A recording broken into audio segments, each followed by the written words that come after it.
নবী সাল্লাল্লাহু আলাইহি সাল্লাম থেকে সহিহ পন্থা এসেছে এবং মুত্তাফাক আলাই, এই হাদিসটা সহিহ বুখারীর হাদিস, সহিহ বুখারীর হাদিস।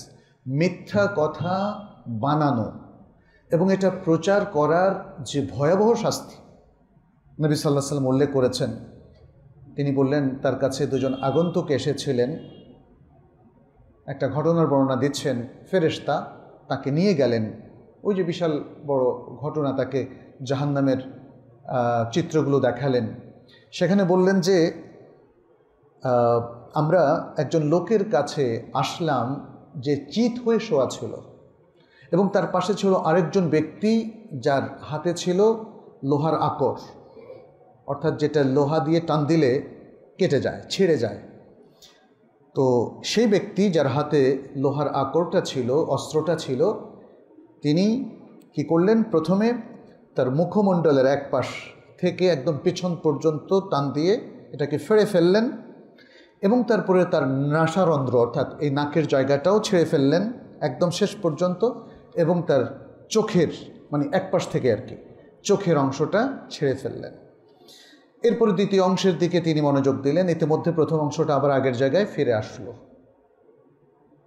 তখন দ্বিতীয় পার্টেও ঠিক একইভাবে তাকে শাস্তি দিলেন। এভাবে যখনই এক পার্টটা তিনি ফেড়ে ফেলেন তখন অন্য পার্টটা আবার আগের জায়গায় ফিরে আসে।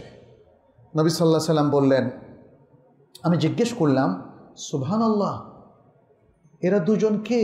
একজন আরেকজনকে এভাবে শাস্তি দিচ্ছে, আরেকজন এভাবে এত কঠিন শাস্তি ভোগ করছে, কে এরা? তখন ফেরেশতাদ্বয় বললেন, ওই ব্যক্তি, এ হলো ওই ব্যক্তি, মানে শাস্তিপ্রাপ্ত ব্যক্তিটা হলো ওই ব্যক্তি যে তার ঘর থেকে বের হয়ে একটা মিথ্যা কথা রচনা করলো, মিথ্যা বলে বেড়ালো এবং পরবর্তীতে সে মিথ্যাটাকে সে ছড়িয়ে দিল।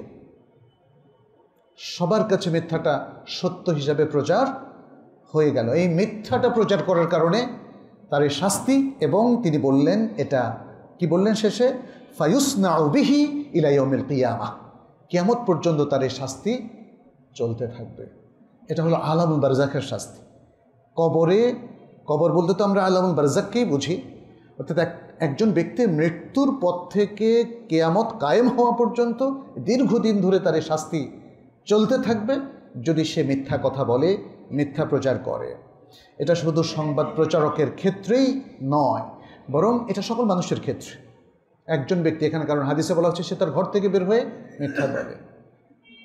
কেউ যদি বলে যে আমি ঘরে বসে বসে আমি ফেসবুকে মিথ্যা কথা লিখছি, তার ব্যাপারে কি এটা প্রযোজ্য হবে না? অবশ্যই হবে। এখানে বুঝতে হবে আসলে যেই লোকটা মিথ্যা বলে এবং মিথ্যাটাকে মানুষের মধ্যে ছড়িয়ে দেয়, তাহলে এটা যে কোনো ক্ষেত্রে, জীবনের যে কোনো ঘটনাই হোক না কেন, তার ব্যাপারে এই হাদিসটি প্রযোজ্য।